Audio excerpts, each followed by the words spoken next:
నమస్తే, నా పేరు శ్రీనివాస్. జీ న్యూస్కి స్వాగతం. ముందుగా ముఖ్యాంశాలు చూద్దాం. విశాఖ రైల్వే స్టేషన్లో అగ్ని ప్రమాదం. ఆగి ఉన్న కోర్బా విశాఖ ఎక్స్ప్రెస్లో మంటలు. B6, B7, M1 బోగీలు పూర్తిగా దగ్ధం. మంటలను అదుపులోకి తీసుకువస్తున్న అగ్నిమాపక సిబ్బంది.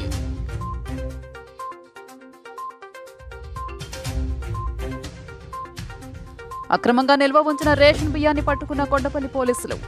రేషన్ మొబైల్ వెహికల్లోని 46 బస్తాల సహా గోదాములో 105 బస్తాలను స్వాధీనం చేసుకున్న రెవెన్యూ అధికారులు.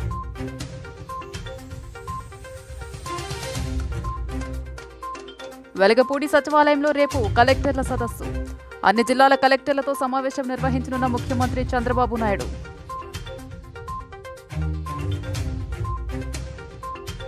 విజయవాడ తూర్పు బైపాస్ నిర్మాణానికి 2500 కోట్లకు కేంద్రం పరిపాలనా అనుమతి మంజూరు అయినట్లు విజయవాడ పార్లమెంట్ సభ్యులు కేశినేని చిన్ని వెల్లడి. ఏలూరు రోడ్లో నిర్మించే సుదీర్ఘ పై వంతెన 800 కోట్ల వ్యయం అవుతుందని అంచనా.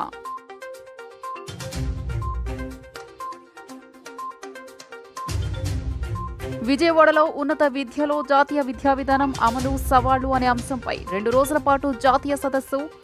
జాతీయ విద్యా విధానం 2020 ఉపాధ్యాయులకు విద్యార్థులకు వరమని పేర్కొన్న రాష్ట్ర విద్యా ఆరోగ్య శాఖ మంత్రి వై సత్యకుమార్ యాదవ్. వెలగపూడిలోని సచివాలయంలో సోమవారం కలెక్టర్ల సదస్సు నిర్వహించనున్నారు. ముందుగా నిర్ణయించినట్లు ఈ సదస్సు 2 రోజులు కాకుండా సోమవారం ఒక్కరోజు మాత్రమే చేపట్టనున్నారు. మంత్రులు, ఆయా శాఖల ప్రత్యేక ముఖ్య కార్యదర్శులు, జిల్లా కలెక్టర్లు, ఎస్పీలు సదస్సుకు హాజరవనున్నారు. సచివాలయంలోని 5వ బ్లాక్ మొదటి అంతస్తులో సోమవారం ఉదయం 10 గంటలకు సదస్సు ప్రారంభమవుతుంది. తొలుత ఉప ముఖ్యమంత్రి పవన్ కళ్యాణ్, తర్వాత ముఖ్యమంత్రి చంద్రబాబు మాట్లాడనున్నారు. శాఖల వారి సమీక్ష అనంతరం చివరిలో శాంతి భద్రతల అంశంపైన ముఖ్యమంత్రి సమీక్షించనున్నారు. ఈ సదస్సులోని విజయనాంధ్ర 2047 దార్శనిక పత్రంపై ప్రణాళిక శాఖ ముఖ్య కార్యదర్శి పీయూష్ కుమార్ ప్రజెంటేషన్ ఇస్తారు. దీనిపై ప్రత్యేకంగా చర్చించనున్నారు.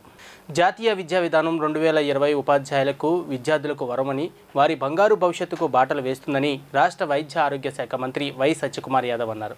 అఖిల Bharatiya Rashtriya Shaikshik Mahasangh, Andhra Pradesh school of planning and architecture Vijayawada సంయుక్త ఆధ్వర్యంలో ఉన్నత విద్యలో జాతీయ విద్యా విధానం అమలు సవాలు అనే అంశంపై 2 రోజుల జాతీయ సదస్సు శనివారం స్పా విజయవాడలో ఆయన ప్రారంభించారు. ఈ సందర్భంగా మంత్రి మాట్లాడుతూ దేశాన్ని అన్ని రంగాల్లో సమున్నత స్థానానికి తీసుకెళ్లే లక్ష్యంగా ప్రధాని మోదీ తీసుకొచ్చిన అనేక విధానాల్లో జాతీయ విద్యా విధానం 2021 అని అన్నారు. బట్టి విధానానికి స్వస్థ పలికి సృజన వెలికి తీసి ప్రతి ఒక్కరూ చదువుకునేలా చేయడమే దీని ఉద్దేశమని అన్నారు. ABRSM జాతీయ సంయుక్త కార్యనిర్వాహక కార్యదర్శి గుంతా లక్ష్మణ్ మాట్లాడుతూ రాజకీయాలను దూరం పెట్టి విద్యాభివృద్ధికి, యువత భవిష్యత్తుకు పాటుపడాల్సిన సమయం ఆసన్నమైందని అన్నారు. UGC సంయుక్త కార్యదర్శి అవిచల్ రాజ్ కపూర్ మాట్లాడుతూ నూతన విద్యా విధానంపై మేధోమథనం జరగాలని అన్నారు. తొలుత స్పా డైరెక్టర్ శ్రీ కొండా రమేష్ సదస్సు లక్ష్యాన్ని వెల్లడించారు. సిద్ధార్థ అకాడమీ సలహాదారుడు నార్ల వినయ్ కుమార్, సదస్సు కన్వీనర్ ఆర్ శివరాం ప్రసాద్, కార్యదర్శి బాలసుబ్రహ్మణ్యం, ABRSM ఆంధ్రప్రదేశ్ అధ్యక్షుడు వైవి రామిరెడ్డి, కార్యదర్శి జి రంగనాథ్ మాట్లాడారు. రాజ్ కపూర్ని సన్మానించారు. సదస్సు నేటితో ముగియనుంది. ఇక్కడ రూమ్లలో ఉండి చదివి ఈ సమస్యలు అంటే నేను చిన్న చిన్న విషయాలు చెప్పే ప్రయత్నం చేస్తున్నాను. దాని కారణంగా ఒక సమగ్ర విద్యా విధానం రావడం వల్ల ఇవాళ ఖచ్చితంగా ఇది ఒక ఆపర్చునిటీ మనం భావించాల్సి ఉంది. అనేక సందర్భాలు మనం ఒక విషయాన్ని నేను ప్రత్యేకంగా చెప్పాలి. ఈ సమగ్ర విద్యా విధానం లేకపోవడం వల్ల అనేక సందర్భాల్లో ఇండస్ట్రియల్ రెవల్యూషన్ వచ్చేప్పుడు మన దేశంలో ఇట్ క్రియేటెడ్ పీజన్స్, కార్మికులను తయారు చేసింది. అగ్రికల్చర్ రెవల్యూషన్ వచ్చేప్పుడు మన దేశంలో ఇట్ క్రియేటెడ్ అగ్రికల్చర్ లేబరర్స్. ఆ ప్రభుత్వాలు తీసుకున్న చర్యల వల్ల కానీ ఈ పరిస్థితి నెలకొందనే చెప్పే ప్రయత్నం నేను చేస్తున్నాను. వీటికి అన్నిటికీ సరైన సమాధానం ఇవాళ వచ్చిన నూతన విద్యా విధానం. నేను ఖచ్చితంగా చెప్పగలను, new education policy is teachers and learners celebration అని చెప్పగలను. ఖచ్చితంగా చెప్పే వాళ్ళకి, చదువు నేర్చుకునే వాళ్ళకి కూడా ఒక వరం లాంటిది నూతన విద్యా విధానం వచ్చింది. ఛాలెంజెస్ లేవా? ఉన్నాయి. ఛాలెంజెస్ ఎందుకు లేవు? ఛాలెంజెస్ ఏమున్నాయి? మన ఫెడరల్ సిస్టంలో రాష్ట్రాలకు అధికారం ఉంది. దురదృష్టవశాత్తు ఎడ్యుకేషన్ ఇస్ కాంకరెంట్ సబ్జెక్ట్. ఏ రాష్ట్రాన్ని వాళ్ళు కేంద్రం ఏదైనా విధానం తీసుకొచ్చినప్పుడు సమర్థించాలా లేదా అనే నిర్ణయాధికారం రాష్ట్రాల మీద ఉంటుంది. చట్టం అయితే వేరే విషయం, నిర్ణయాధికారం వీళ్ళపైన ఉంటుంది. కాంకరెంట్ సబ్జెక్ట్ కాబట్టి కొన్ని రాష్ట్రాలు తీసుకోవచ్చు. ఎవరు ఆ రాష్ట్రాలు? ఖచ్చితంగా మన ఎవరికైతే ఐడియాలజికల్ డిఫరెన్సెస్ ఉన్నాయో. ఏలూరు రోడ్లో నిర్మించే సుదీర్ఘ పై వంతెన 800 కోట్ల వ్యయం అవుతుందని అంచనా వేసినట్లు విజయవాడ ఎంపీ కేశినేని శివనాథ్ వెల్లడించారు. విజయవాడ తూర్పు బైపాస్ నిర్మాణానికి 2500 కోట్లకు కేంద్రం పరిపాలనా అనుమతి మంజూరు చేసినట్లు ప్రకటించారు. అత్యంత ప్రాధాన్య ప్రాజెక్టులుగా ఈ రెండు చేపట్టనున్నట్లు వివరించారు. విజయవాడలో తన కార్యాలయంలో ఎంపీ కేశినేని చిన్ని మీడియాతో మాట్లాడారు. తాను గెలిచిన నాటి నుంచి మహానాడు జంక్షన్ నుంచి నిడమానూరు వరకు పైవంతెన నిర్మాణంపై దృష్టి కేంద్రీకరించి జాతీయ రహదారుల సంస్థతో సంప్రదింపులు జరపనున్నారు. ఇప్పటికే దీనికి డిపిఆర్ పూర్తయినా రివైజ్ చేయిస్తున్నామని చెప్పారు. 6 వరుసల పైవంతెన నిర్మించాలని సీఎం చంద్రబాబు ఆలోచనగా ఉందని చెప్పారు. మరో నెలలోపు డిపిఆర్ పూర్తయి టెండర్లను పిలుస్తారని, వచ్చే మార్చిలో పనులు ప్రారంభించి 2.5 ఏళ్లలో పూర్తి చేయిస్తామని స్పష్టం చేశారు. పైవంతెన నిర్మాణానికి అన్ని శాఖల అధికారులతో సంప్రదింపులు జరపనున్నామని చెప్పారు. దీనికంటే ముందే రామవరపాడు నుంచి గన్నవరం వెళ్లేందుకు రేడియల్ రహదారుల నిర్మాణం జరుగుతుందన్నారు. తూర్పు బైపాస్ అలైన్మెంట్ దశలో ఉందని చెప్పారు. తూర్పు బైపాస్కు 2500 కోట్లు వ్యయం చేయనున్నారని, త్వరలో దీని డిపిఆర్ పూర్తి కానుందన్నారు. ప్రస్తుతం బైపాస్ మార్గాన్ని మరోసారి పరిశీలిస్తున్నారని, దీని పనులు మార్చిలోపు ప్రారంభిస్తామని, 3.5 ఏళ్లలో పూర్తి కానుందని చెప్పారు. ఈ 2 ప్రాజెక్టులకు అనుమతులు ఇచ్చి కేంద్ర నిధులు మంజూరు చేయడం హర్షణీయమని ప్రధాని మోదీ, కేంద్ర మంత్రి గడ్కరీలకు కృతజ్ఞతలు తెలియజేశారు. గత 20 రోజుల నుంచి జరుగుతున్న పార్లమెంటు సమావేశాల్లో పలు రాష్ట్ర సమస్యల మీద ప్రస్తావించడం జరిగింది. అంతేకాకుండా చంద్రబాబు నాయుడు గారు నితిన్ గడ్కరీ గారిని కలిసిన సమయంలో విజయవాడకి ఎప్పటి నుంచో ట్రాఫిక్ సమస్యగా ఉన్న కొన్ని సమస్యలు వారి ముందుంచడం జరిగింది. ఆ తర్వాత కూడా ఎంపీలు చాలామంది వెళ్ళి నితిన్ గడ్కరీ గారిని కలవడం జరిగింది. అందులో భాగంగా నేను కూడా విజయవాడ నగరంలో ఫ్లైఓవర్ మహానాడు రోడ్డు కాడి నుంచి నిడమానూరు రైల్వే ట్రాక్ వరకు ఫ్లైఓవర్ నిర్మించితే ఇవాళే రోజు సమస్యలు అధికంగా ఉన్నాయి. ఆ రోడ్డు ట్రాఫిక్ విపరీతంగా బ్లాక్ అవుతుంది. అక్కడి నుంచి గంట సమయం పడుతుంది. ఎయిర్పోర్ట్కి వెళ్ళే వాళ్ళకి చాలా ఇబ్బందులు ఎదురవుతున్నాయి. కాబట్టి ఆ ఫ్లైఓవర్ శాంక్షన్ చేయమని వినతి పత్రం సమర్పించడం జరిగింది. గెలిచిన రోజు కాడి నుంచి ఈ ఫ్లైఓవర్ గురించే దృష్టి పెట్టడం జరిగింది మేమందరం కూడా. అదేవిధంగా మేము కానీ చంద్రబాబు నాయుడు గారు, మన ముఖ్యమంత్రి నారా చంద్రబాబు నాయుడు గారి కృషి ఫలితం ఇవాళ నిన్ననే ministry of transport and highways నుంచి మహానాడు రోడ్డు నుంచి నిడమానూరు వరకు 6 లేన్ల ఫ్లైఓవర్ అప్రూవల్ రావడం జరిగింది. అదే కాకుండా తూర్పు బైపాస్ మొన్న చంద్రబాబు నాయుడు గారు వచ్చి నితిన్ గడ్కరీ గారిని కోరిన విధంగా పార్లమెంటు సమావేశాల సమయంలో కూడా అందరం కోరిన విధంగా మన విజయవాడకి అత్యంత ముఖ్యమైన ఈస్టర్న్ బైపాస్ కూడా వాళ్ళ అప్రూవల్ వచ్చింది. ఈ రెండే కాకుండా రాష్ట్రంలో పలు ప్రాజెక్టులు కూడా వాళ్ళు అప్రూవల్ ఇచ్చారు. వినుకొండ గుంటూరు రోడ్డు ఇటువంటి ఎన్నో ప్రాజెక్టులు ఇచ్చారు. ముఖ్యంగా విజయవాడ నగరానికి సంబంధించి ఇవాళ 6 లేన్ల ఫ్లైఓవర్ పని ప్రారంభించడానికి సుమారుగా అప్రూవల్ వచ్చింది. ఓ ప్రముఖ తెలుగు దినపత్రికలో ప్రచురించిన వార్తా కథనాలపై మాజీ ఎంపీ ఎంవివి సత్యనారాయణ మండిపడ్డారు. తన కుటుంబాన్ని కిడ్నాప్ చేసి హేమంత్ అనే వ్యక్తి వేధించాడు. హేమంత్ తనకు సంబంధం ఉందంటూ దుష్ప్రచారం చేస్తున్నారని ఆ పత్రిక యాజమాన్యంపై ధ్వజమెత్తారు. శనివారం ఆయన విశాఖలో మీడియాతో మాట్లాడుతూ తనకు హేమంత్ ఎవరో తెలియదని స్పష్టం చేశారు. నా కుటుంబాన్ని కిడ్నాప్ చేసిన ఘటనపై మళ్లీ విచారణ జరపాలని కోరుతున్నా. హేమంత్ సంతకం లేని ఒక ఉత్తరాన్ని బయటకు తెచ్చి తప్పుడు ప్రచారం చేస్తున్నారు. హేమంత్ ఖరీదైన కార్లు, బంగళాలు ఇస్తే అవి ఎక్కడ ఉన్నాయో చూపించాలి. నేను నా వియ్యంకుడు 12 స్థలాలు హేమంత్కు గిఫ్ట్ ఇచ్చినట్లు తప్పుడు ప్రచారాలు చేస్తున్నారు. నిరాధార ఆరోపణలతో నన్ను మానసికంగా వేధిస్తున్నారు. పైన చేసిన ఆరోపణలు నిరూపించాలి అంటూ ఎంవివి సత్యనారాయణ సవాల్ విసిరారు. అయ్యో పాపం అంటం పోయి దాన్ని ఇంకా కూడా రాళ్లతో కొట్టి దీని వెనకాల ఏముందో, ఏం కుట్రకోణం ఉందో అని చెప్పేసి ముందుకు తీసుకెళ్లి కార్యక్రమాన్ని చాలా బాధ కలిగించింది. ఈరోజు కూడా ఎలక్షన్లు అయినాయి, ఓట్లు వేశారు, గెలిచిన వాళ్ళు గెలిచారు, ఓడినోళ్ళు ఓడారు, అయిపోయింది, రాజకీయం అయిపోయింది, ఎవరి పనులు వాళ్ళు చేస్తారు. గెలిచిన పార్టీలు ఇచ్చిన హామీల మీద దృష్టి పెట్టాలి, ఓడిన పార్టీలు ఇచ్చిన హామీలు అమలు చేసే దాని మీద వాళ్ళని క్వశ్చన్ చేయాలి. అవన్నీ పక్కన పెట్టి వ్యక్తిగత ప్రతిష్టను దెబ్బతీసే విధంగా, వ్యక్తిగతంగా కక్ష తీర్చుకునే విధంగా రకరకాలుగా వార్తలు ప్రచారం చేస్తూ ఉన్నారు.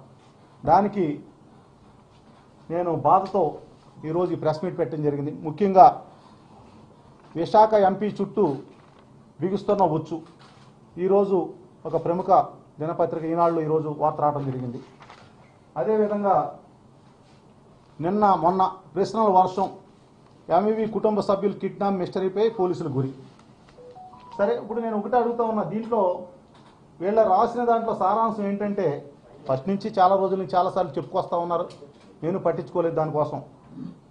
హేమంత్కి నాకు ఏదో సంబంధాలు ఉన్నాయని, హేమంత్తో నేనే కొన్ని వ్యవహారాలు సెటిల్మెంట్లు చేయించానని, దాని వలన అతనికి నాకు ఫైనాన్షియల్గా ప్రాబ్లం ఏదో డిస్టర్బెన్సెస్ వచ్చి అతని మీద నాకు కక్ష కట్టి నా కుటుంబాన్ని కిడ్నాప్ చేశాడని డబ్బుల కోసం.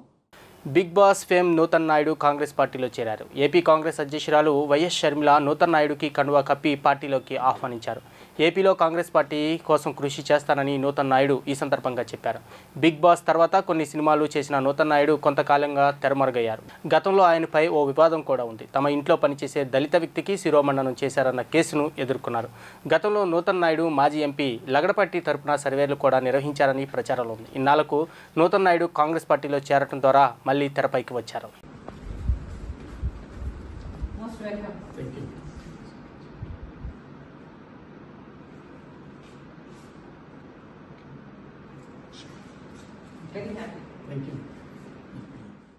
భూ అక్రమాలకు సంబంధించిన ఫైల్ను బూడిద చేసేందుకు మదనపల్లి సబ్ కలెక్టర్ కార్యాలయాన్ని తగలబెట్టిన నేపథ్యంలో ఈరోజు మదనపల్లిలో భూ బాధితులతో సదస్సు నిర్వహించినట్లు సిపిఐ రాష్ట్ర కార్యదర్శి కె రామకృష్ణ తెలిపారు.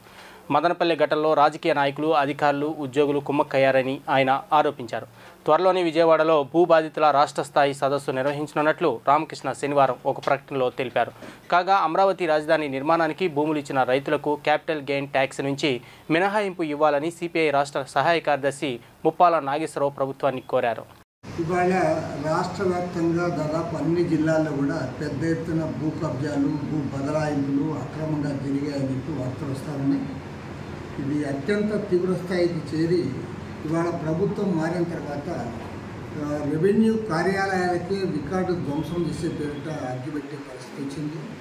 మదనపల్లి సబ్ కలెక్టర్ కార్యాలయంలో కొద్దిమంది అధికారులు, ఉద్యోగస్తులు, రాజకీయ నాయకులు కుమ్మక్కై ఈ రికార్డు ధ్వంసం చేసేకి తెగించారంటే పరిస్థితి ఎంత తీవ్రంగా ఉందో దీన్ని బట్టి దాదాపు అటు విశాఖపట్నం జిల్లాలో, కడప జిల్లాలో, అనంతపురం జిల్లాలో అన్ని జిల్లాల్లో కూడా పెద్ద ఎత్తున భూ బదలాయింపులు జరిపాయి.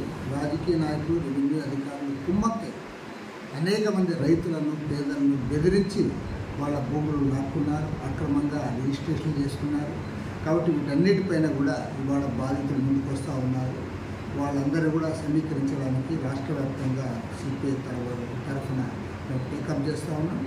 రేపు మదనపల్లిలో ఈ భూ బాధితుల సదస్సు కూడా ఏర్పాటు చేయడం జరిగింది. దాని తర్వాత అన్ని జిల్లాల నుంచి కూడా సమాచారం సేకరించిన తర్వాత విజయవాడ నగరంలో రాష్ట్ర వ్యాప్త సదస్సు నిర్వహించడానికి కూడా పూనుకుంటాం. కేరళ రాష్ట్రం వయనాడు ప్రాంతంలో జరిగిన ప్రకృతి వైపరీత్యంగా నష్టపోయిన కుటుంబాల సహాయార్థం సిపిఎం నాయకులు శనివారం ఎన్టీఆర్ సర్కిల్ నుంచి చెక్ పోస్ట్ వరకు విరాళాలు సేకరించారు. తొలుత కేరళలో మృతి చెందిన వారికి 2 నిమిషాల మౌనం పాటించి నివాళులర్పించారు. సిపిఎం రాష్ట్ర కమిటీ సభ్యుడు దోనపూడి కాశీనాథ్ మాట్లాడుతూ ప్రతి ఒక్కరూ మానవత్వంతో ముందుకు వచ్చి కేరళ బాధితులను ఆదుకోవాలని కోరారు. సిపిఎం కేంద్ర కమిటీ దేశంలోని అన్ని కమిటీలకు సహాయ నిధి సేకరించి పంపాలని పిలుపునిచ్చిందని పేర్కొన్నారు. కేంద్ర ప్రభుత్వం రాజకీయాలను పక్కన పెట్టి కేరళకు నిధులు ఇచ్చి ఆదుకోవాలని డిమాండ్ చేశారు. జిల్లా కమిటీ సభ్యులు పి కృష్ణ, నాయకులు గురుమూర్తి, చంద్రశేఖర్, కొరడ రమణ, హరి తదితరులు ఈ కార్యక్రమంలో పాల్గొన్నారు. భారతదేశంలోనే కేరళ అత్యంత సుందరమైనటువంటి రాష్ట్రాల్లో ఒకటి. అటువంటి కేరళ ఆకుపచ్చదనంతో కళకళలాడుతూ ఉన్నటువంటి ఈ నేపథ్యంలో ప్రకృతి కన్నెర్ర చేసింది. ప్రకృతి కన్నెర్ర చేసినటువంటి ఫలితంగా వైనాడని చెప్పనేటువంటి ప్రాంతం, ఒక గ్రామాలే తుచ్చిపెట్టుకుపోయేటువంటి పరిస్థితులు ఏర్పడ్డాయి. వరద బీభత్సం మొత్తం ఓళ్ళని పూడ్చుకునేలా చేసింది. 316 మంది ఎప్పటికీ చనిపోవటం అని చెప్పనేటువంటి జరిగింది. ఇళ్ళు నేలమట్టం అయిపోయినాయి. ఇంకా మృతుల సంఖ్య ఎదమిద్దంగా తేలినటువంటి పరిస్థితి వచ్చింది. అందుకని కేరళలో ఉన్నటువంటి వయనాడు ప్రాంతాన్ని పరిరక్షించుకునేటువంటి దానికి కేంద్రాన్ని సహాయం కోరేటువంటి దానికి ప్రయత్నం చేస్తూ ఉంటే అమిత్ షా గారి అనుచితమైనటువంటి వ్యాఖ్యలు కానీ, అవాకులు చవాకులు కానీ కేంద్ర హోంమంత్రి చేస్తూ ఉన్నటువంటి వ్యాఖ్యలు ఈ సందర్భంగా గర్హనీయం. ఇది ప్రతి ఒక్క మానవతావాది ఖండించాల్సినటువంటి విషయం. దీన్ని రాజకీయాలతో ముడిపెడతా ఉన్నారు. దీన్ని రాజకీయం చేస్తూ ఉన్నారు. ఇది నేషనల్ కెలామిటీ, జాతీయ విపత్తు. ఈ జాతీయ విపత్తుని చూడకుండా జాతీయ విపత్తుగా ప్రకటించడమే కాదు, తగినటువంటి పద్ధతుల్లో స్పందించాలి. వేల కోట్ల రూపాయలు సహాయం చేసి ఊటీ, కొడైకెనాల్ లాంటితో పోల్చదగినటువంటి వయనాడు ప్రాంతాన్ని మళ్ళీ తిరిగి పునర్నిర్మించేందుకు పూనుకోవాలి. విద్యుత్ రంగంలో సంస్కరణలు మొదటి తీసుకొచ్చింది ముఖ్యమంత్రి చంద్రబాబు అని, ఆయన చలవతోనే నిరంతరం సరఫరా సాధ్యపడుతుందని శాసనసభ్యుడు గద్దె రామ్మోహన్ అన్నారు. గత టీడీపీ ప్రభుత్వ హయాంలోనే నియోజకవర్గ పరిధిలో 8 సబ్స్టేషన్లు ఏర్పాటు చేసి నాణ్యమైన విద్యుత్ సరఫరా చేశామని ఆయన గుర్తు చేశారు. కనకదుర్గ నగర్ ఇండోర్ సబ్స్టేషన్లో విద్యుత్ బిల్లుల వసూలు కేంద్రాన్ని శనివారం ఎమ్మెల్యే గద్దె రామ్మోహన్ ప్రారంభించారు. కాలనీలో సమస్యలు తెలుసుకున్నారు. ఈ సందర్భంగా గద్దె మాట్లాడుతూ 10 ఏళ్ల కిందట ఈ ప్రాంతానికి రావాలంటే ప్రజలు భయపడేవారని, ఇండోర్ సబ్స్టేషన్ల ఏర్పాటుతో కాలనీ వాసులు ఊపిరి పీల్చుకున్నారని పేర్కొన్నారు. గత టీడీపీ ప్రభుత్వ హయాంలో నియోజకవర్గ పరిధిలో 8 సబ్స్టేషన్ల ఏర్పాటు చేసి నాణ్యమైన విద్యుత్తు సరఫరా చేశామని గుర్తు చేశారు. విద్యుత్ శాఖ ఎస్ఈ మురళీమోహన్ మాట్లాడుతూ కనకదుర్గ నగర్, భారతీనగర్, గుణదల, ఎన్కేపాడు విద్యుత్ సబ్స్టేషన్ల పరిధిలోని 36,000 మంది వినియోగదారులు ఈ కేంద్రాన్ని వినియోగించుకోవచ్చన్నారు. విద్యుత్ విధానంలో సంస్కరణలంటూ మొదలుపెట్టిన మొట్టమొదటి వ్యక్తి నారా చంద్రబాబు నాయుడు గారు. అది ఒక ఆంధ్ర రాష్ట్రంలో కాదు, భారతదేశంలోనే ఆయన మొట్టమొదటి వ్యక్తి. గతంలో నేను పార్లమెంట్ సభ్యుడిగా ఉన్నప్పుడు, లేకపోతే అంతకుముందు శాసనసభ్యుడిగా ఉన్నప్పుడు ప్రధానమైన సమస్య ఏ గ్రామం వెళ్ళినా కూడా కరెంటు విషయంలో అనేకమైన సమస్యలు ఉండేవి. పవర్ కట్తో పాటు రకరకాల సమస్యలు ఉండేవి. క్వాలిటీ విద్యుత్ రాకపోవడం, ఇలాంటి సమస్యల నుంచి సంస్కరణల ద్వారా ఈ వ్యవస్థని మొత్తం కూడా మార్చి ప్రతి ఒక్కరికి నాణ్యమైన విద్యుత్ అందే విధంగా తయారు చేసిన వ్యక్తి నారా చంద్రబాబు నాయుడు గారు. 2014-19లో అయితే ఇలాంటి సబ్స్టేషన్, ఇప్పుడు కూడా పాత సబ్స్టేషన్ ఒకసారి చూస్తే, ఈ సబ్స్టేషన్ చూస్తే ఎంతో వ్యత్యాసం. పాత సబ్స్టేషన్లో ఆ దరిదాపుల్లోకి వెళ్ళడానికి పెద్దవాళ్ళు కూడా భయపడే పరిస్థితి ఉంది. పిల్లలైతే వెళ్తే అది షాక్ కొట్టే అవకాశం ఉంది. కానీ ఇవాళ సబ్స్టేషన్కి వెళ్తుంటే పిల్లలు దాని పక్కన కూడా ఆడుకోవచ్చు అనే విధంగా టెక్నాలజీ కూడా అభివృద్ధి చెందింది. ఇవాళ నేను 2014-19లో శాసనసభ్యుడిగా ఉన్నప్పుడు 8 సబ్స్టేషన్లు, అంటే దీన్ని మోడర్న్ సబ్స్టేషన్లుగా నిర్మాణం కూడా చేయడం, అది చంద్రబాబు గారి యొక్క ఘనత అనేది నేను ఇవాళ ఇక్కడ మన కనకదుర్గ నగర్లో ఈ సబ్స్టేషన్ చూస్తూ ఉంటే ఇంకా ముచ్చటగా ఉంది. అంటే రోజు రోజుకి టెక్నాలజీ మారుతున్న విధానంలో ఇక్కడే ఈఆర్ఓ ఆఫీస్ అన్నీ కూడా ఏర్పాటు చేసుకోవటం. మరి రాను ప్రతి సబ్స్టేషన్లో కూడా కరెంట్ ఆఫీసులు, మెయిన్ అధికారులు ఉంటారని కూడా ఆఫీస్ పెట్టిన విధంగా ఈ సబ్స్టేషన్ రూపొందిస్తున్నాయి. ఇలాంటివి ఇంకా అభివృద్ధి చెందాలని మనస్ఫూర్తిగా కోరుకుంటున్నాం. రాష్ట్రంలో మైనింగ్ మాఫియా రాజ్యమేలుతుందని ఎన్టీఆర్ జిల్లా సిపిఐ కార్యదర్శి తోనేపూడి శంకర్ అన్నారు. హెక్టార్లు అక్రమ క్వారీలు, త్రవ్వకాలు, పేలుళ్లు జరుగుతున్న కార్మికులకు భద్రతా చర్యలు తీసుకోకుండా మైనింగ్ శాఖ అధికారులు మామూలు మత్తుల్లో జోగుతున్నారని తెలిపారు. పరిటాల క్వారీ మృతులకు నష్టపరిహారం చెల్లించాలని, ప్రభుత్వం నైతిక బాధ్యత వహించి 50 లక్షల రూపాయలు ఎక్స్గ్రేషియా ప్రకటించాలని గనుల శాఖ మంత్రి కొల్లు రవీంద్రను శంకర్ కోరారు. ఇటీవల కాలంలో పరిటాల క్వారీలో 3 వ్యక్తులు మృతి చెందడం తెలిసిందే. అయితే పరిటాల క్వారీ మృతులకు నష్టపరిహారం, ప్రమాదానికి కారణమైన పవన్ గ్రానైట్స్ మెటల్ వర్క్స్ను సీజ్ చేయాలని కోరుతూ గనుల శాఖ మాత్యులు కొల్లు రవీంద్రను సిపిఐ ప్రతినిధి బృందం కలిసి వినతి పత్రం సమర్పించడం జరిగింది. ఈ సందర్భంగా ఎన్టీఆర్ జిల్లా సిపిఐ కార్యదర్శి దోనిపూడి శంకర్ మాట్లాడుతూ మైనింగ్ మాఫియా రాజ్యమేలుతుందని, హెక్టార్లు అక్రమ క్వారీలు, త్రవ్వకాలు, పేలుళ్లు జరుగుతున్న కార్మికులకు భద్రతా చర్యలు తీసుకోకుండా మైనింగ్ శాఖ అధికారులు మామూళ్ల మత్తులో జోగుతున్నారని తెలిపారు. లేబర్ డిపార్ట్మెంట్ కాంపన్సేషన్ యాక్ట్ కింద నష్టపరిహారం చెల్లించాలని ఆదేశాలు జారీ చేసిన కంపెనీ యాజమాన్యం చిల్లిగవ్వ కూడా చెల్లించలేదని, ప్రభుత్వం నైతిక బాధ్యత వహించి 50 లక్షల రూపాయలు ఎక్స్గ్రేషియా ప్రకటించాలని శంకర్ విజ్ఞప్తి చేశారు. ఈ ప్రతినిధి బృందంలో సిపిఐ నగర కార్యదర్శి జి కోటేశ్వరరావు, ఏఐవైఎఫ్ రాష్ట్ర అధ్యక్షులు పరచూరి రాజేంద్రబాబు, జిల్లా సిపిఐ కార్యవర్గ సభ్యులు బుట్టి రాయప్ప, లంక గోవిందరాజులు, జిల్లా సిపిఐ సమితి సభ్యులు తాడి పైడయ్య, కొట్టు రమణారావు, సంగుల పేరయ్య తదితరులు ఉన్నారు. క్వారీలలో మృతి చెందిన బాధితులకు 50 లక్షల రూపాయలు ప్రభుత్వం నైతిక బాధ్యత వహించి నష్టపరిహారం చెల్లించాలని చెప్పి మైనింగ్ పాలసీని తీసుకువస్తున్నారు. కాబట్టి మైనింగ్ సంబంధించినటువంటి ఎవరికైతే హెక్టార్ కేటాయిస్తారో వాళ్ళకి హద్దుల్ని పారదర్శకంగా ప్రకటించాలని చెప్పి ఇంత వరుస వెంబడి ప్రమాదాలు జరుగుతున్నాయి ఎన్టీఆర్ జిల్లాలో. కానీ ప్రభుత్వం నుంచి నైతికంగా స్పందన లేదు. ఆ గనుల యాజమాన్యమో లేదా ఫ్యాక్టరీల యాజమాన్యమో నష్టపరిహారం ఇవ్వటం తప్పనిచ్చి ఇవాళ పరిటాల క్వారీలో 3 చనిపోవటం జరిగింది. బత్తుల దుర్గారాజు, బీబీ నాయక్, అలాగే బాగేల్ ఫ్రమ్ ఛత్తీస్గఢ్. 3 చనిపోతే విజయవాడ పార్లమెంటు సభ్యుడు సందర్శించాడని చెప్పేసి నేను అడుగుతున్నా. ఇవాళ Paritala mining and quarry association వాళ్ళు వారికి జన్మదిన శుభాకాంక్షల్ని తెలియజేశారు, వారు అందుకున్నారు. మేము కూడా ఎంపీ గారికి జన్మదిన శుభాకాంక్షలను తెలియజేస్తున్నాం సిపిఐగా. మేము అడుగుతున్న ఈ సందర్భంగా ఇంత ప్రమాదం జరిగితే ఎంపీ ఏం చేస్తున్నట్టు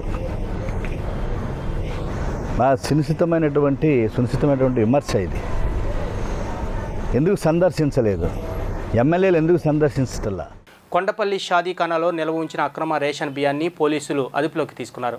నిల్వ ఉంచిన స్థలంలో 108 బస్తాల వరకు ఉన్నాయని రెవెన్యూ అధికారులు తెలిపారు. వాహనంలో 46 బస్తాల బియ్యం స్వాధీనం చేసుకున్నట్లు వెల్లడించారు.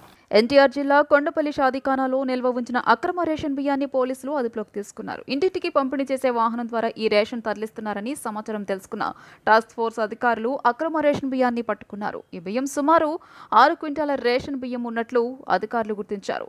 ఎవరికి ఎటువంటి అనుమానం రాకుండా రాత్రి సమయంలో తరలిస్తున్నట్లు స్థానికులు సమాచారం.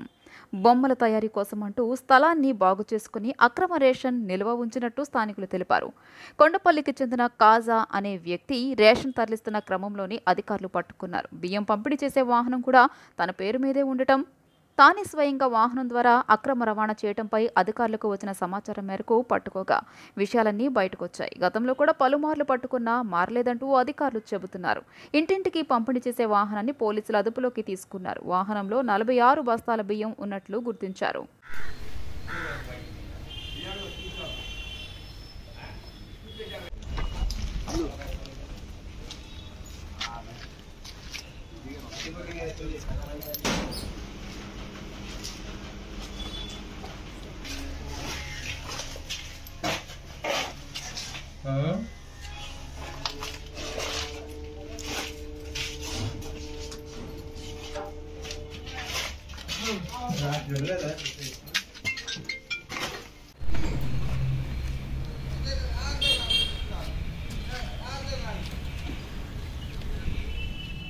విశాఖ రైల్వే స్టేషన్లో భారీ అగ్ని ప్రమాద ఘటన చోటు చేసుకుంది. స్టేషన్లో ఆగి ఉన్న తిరుమల ఎక్స్ప్రెస్లో మంటలు చెలరేగాయి. మంటలు ఎగిసిపడటంతో ప్రయాణికులు భయాందోళనకు గురవుతున్నారు. సమాచారం అందిన వెంటనే ఘటనా స్థలానికి రైల్వే ఫైర్ సిబ్బంది చేరుకుని మంటలను అదుపులోకి తెస్తున్నారు. వివరాల ప్రకారం విశాఖ రైల్వే స్టేషన్లో ఆగి ఉన్న తిరుమల ఎక్స్ప్రెస్లో మంటలు చెలరేగాయి. ఏసీ బోగీలో మంటలు చెలరేగినట్టు ప్రయాణికులు చెబుతున్నారు. మంటలో పలు బోగీలు తగలబడుతున్నాయి.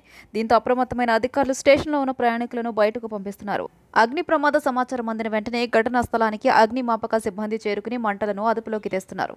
రైల్వే స్టేషన్ పరిసరాల్లో దట్టంగా పొగ కమ్ముకుంది. కాగా ఆదివారం ఉదయం కోర్బా నుంచి రైలు విశాఖపట్నం చేరుకుంది. మరి కాసేపట్లో విశాఖ నుంచి తిరుపతికి ఇదే రైలు బయలుదేరాల్సి ఉంది. ఈ ప్రమాదంపై మరింత సమాచారం తెలియాల్సి ఉంది.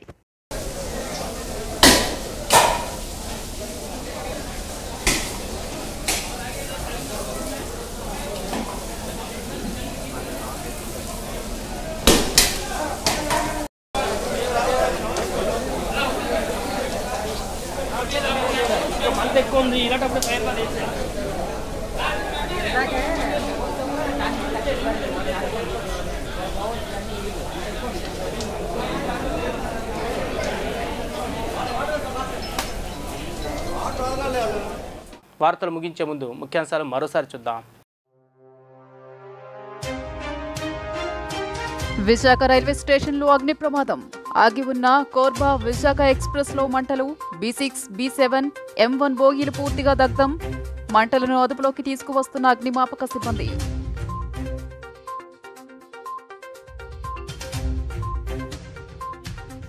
అక్రమంగా నిల్వ ఉంచిన రేషన్ బియ్యాన్ని పట్టుకున్న కొండపల్లి పోలీసులు. రేషన్ మొబైల్ వెహికల్లోని 46 బస్తాలు సహా గోదాములో 105 బస్తాలను స్వాధీనం చేసుకున్న రెవెన్యూ అధికారులు.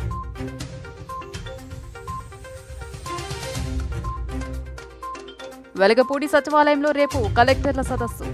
అన్ని జిల్లాల కలెక్టర్లతో సమావేశం నిర్వహించనున్న ముఖ్యమంత్రి చంద్రబాబు నాయుడు.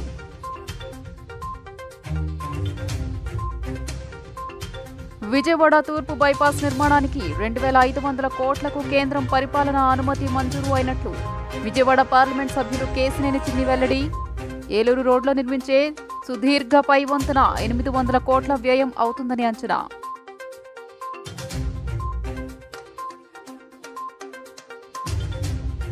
విజయవాడలో ఉన్నత విద్యలో జాతీయ విద్యా విధానం అమలు సవాళ్లు అనే అంశంపై 2 రోజుల పాటు జాతీయ సదస్సు. జాతీయ విద్యా విధానం 2020 ఉపాధ్యాయులకు విద్యార్థులకు వరమని పేర్కొన్న రాష్ట్ర విద్యా ఆరోగ్య శాఖ మంత్రి Y Satyakumar Yadav. Zee News సెంటర్తో సమాప్తం. తిరిగి ప్రసారమయ్యే కార్యక్రమంలో మళ్ళీ కలుద్దాం. అంతవరకు సెలవు. నమస్కారం.